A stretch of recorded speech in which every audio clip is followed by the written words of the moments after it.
श्रीमन नारायण लक्ष्मी नारायण भक्तजनों बंधुजनों, आप सभी को पौष मास के शुक्ल पक्ष की एकादशी पुत्रदा एकादशी व्रत की हार्दिक शुभकामनाएं। आप सभी का आपके इस चैनल ब्राह्मण देव कन्या में बहुत बहुत स्वागत है। आज हम इस वीडियो में पौष मास के शुक्ल पक्ष की एकादशी पुत्रदा एकादशी व्रत की कथा सुनेंगे। तो बोलिए जय श्री कृष्णा, जय श्री कृष्णा, जय श्री कृष्णा। युधिष्ठिर बोले, श्री कृष्ण कृपा करके पौष मास के शुक्ल पक्ष की एकादशी का महात्म्य बतलाइए। उसका क्या नाम है, उसे करने की विधि क्या है, उसमें किस देवता का पूजन किया जाता है। भगवान श्री कृष्ण ने कहा, हे राजन, पौष मास के शुक्ल पक्ष की जो एकादशी है उसका नाम पुत्रदा है।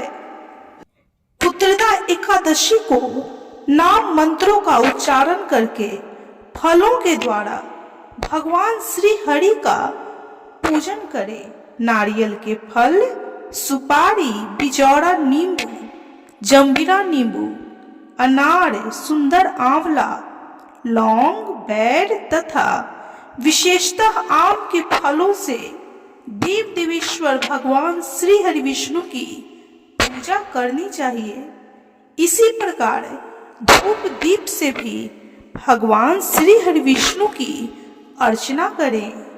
पुत्रदा एकादशी को विशेष रूप से दीप दान करने का विधान है। रात को वैष्णव पुरुषों के साथ जागरण करना चाहिए।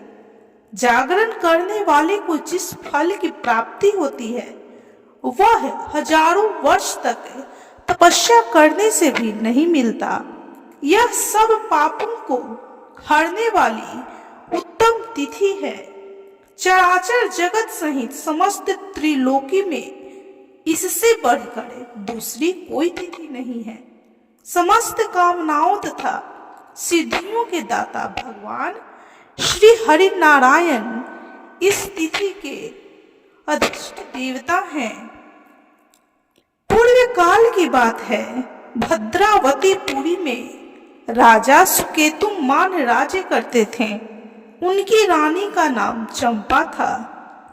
राजा के बहुत समय तक कोई वंशधर पुत्र नहीं प्राप्त हुआ, इसलिए दोनों पति पत्नी सदा चिंता और शोक में डूबे रहते थे।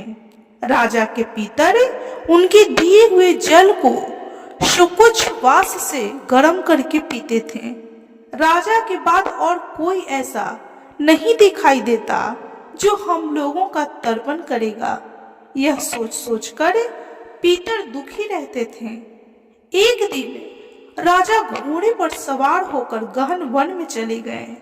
पुरोहित आदि किसी को भी इस बात का पता न था। मृग और पक्षियों से सेवित उस सघन कानन में राजा भ्रमण करने लगे।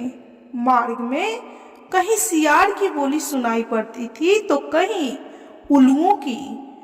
जहां तहां भालू और मृग दृष्टि गोचर हो रहे थे। इस प्रकार घूम घूम कर राजा वन की शोभा देख रहे थे।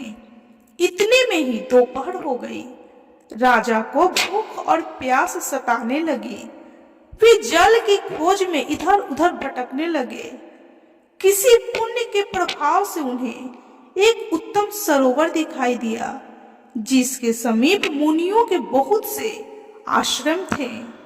शोभाशाली नरेश ने उन आश्रमों की ओर देखा। उस समय शुभ की सूचना देने वाले शकुन होने लगे। राजा का दाहिना नेत्र और दाहिना हाथ फड़कने लगा, जो उत्तम फल की सूचना दे रहा था। सरोवर के तट पर बहुत से मुनि वेद पाठ कर रहे थे। उन्हें देखकर राजा को बड़ा हर्ष हुआ। वे घोड़े से उतरकर मुनियों के सामने खड़े हो गए और पृथक पृथक उन सब की वंदना करने लगे। वे मुनि उत्तम व्रत का पालन करने वाले थे।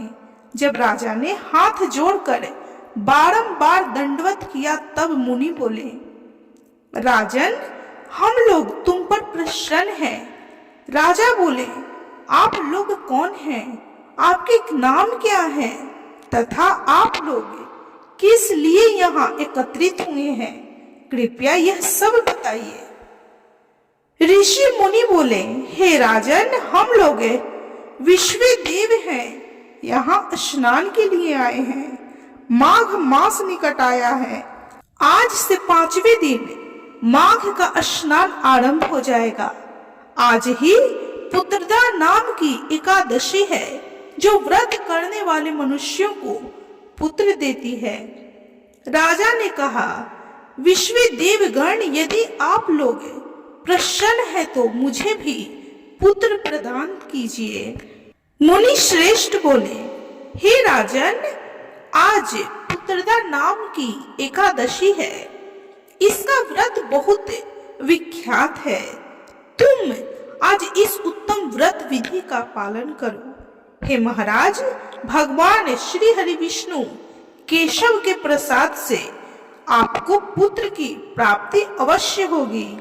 भगवान श्री कृष्ण कहते हैं, हे युधिष्ठिर, इस प्रकार उन मुनियों के कहने से राजा ने उक्त उत्तम व्रत का पालन किया। महर्षियों के उपदेश के अनुसार विधि पूर्वक पुत्रदा एकादशी का अनुष्ठान किया। फिर द्वादशी को पारण करके मुनियों के चरणों में बारंबार मस्तक झुकाकर राजा अपने घर चले आए।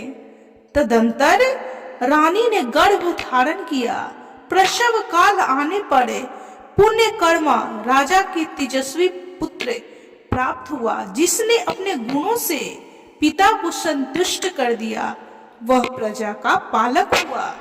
इसलिए हे राजन, पुत्रदा एकादशी का उत्तम व्रत अवश्य करना चाहिए। मैंने लोगों के हित के लिए तुम्हारे सामने इसका वर्णन किया है। जो मनुष्य एकाग्रचित होकर पुत्रदा एकादशी का व्रत करते हैं, इसकी कथा सुनते हैं, वे इस लोक में पुत्र पाकर मृत्यु के पश्चात स्वर्गगामी होते हैं। इस महात्म्य को पढ़ने और सुनने से अग्नि अष्टोम यज्ञ का फल मिलता है। पुत्र न होना बड़ा ही दुखपूर्ण है, उससे भी दुखपूर्ण है पुत्र का कुपुत्र होना। अतः सर्वगुण संपन्न और सुपुत्र पाना दुर्लभ है। ऐसा पुत्र उन्हें भी प्राप्त होता है जिन्हें साधु जनों का आशीर्वाद प्राप्त हो तथा जिनके मन में ईश्वर की भक्ति हो। इस कलयुग में सुयोग पुत्र प्राप्ति का उत्तम साधन पुत्रदा एकादशी का व्रत ही है। इस प्रकार पुत्रदा एकादशी व्रत की यह कथा संपन्न हुई। तो बोलिए, भगवान श्री हरि विष्णु की जय, माता लक्ष्मी की जय, माता तुलसी की जय, समस्त देवी देवताओं की जय। भक्तजनों, बंधुजनों, इस व्रत कथा महात्म्य को सुनने वाले सभी भक्तों पर भगवान श्री हरि विष्णु विशेष कृपा दृष्टि रखें। उनके जीवन में दुखों को दूर कर सुख, शांति और समृद्धि प्रदान करें। यदि आपको यह कथा अच्छी लगी हो तो प्लीज वीडियो को लाइक कीजिए, शेयर कीजिए। चैनल पे यदि नए हैं तो कृपया चैनल को सब्सक्राइब करना बिल्कुल भी ना भूलें और कमेंट में जय श्री हरि विष्णु, ओम नमो भगवते वासुदेवाय नमः, जय श्री कृष्णा अवश्य लिखें।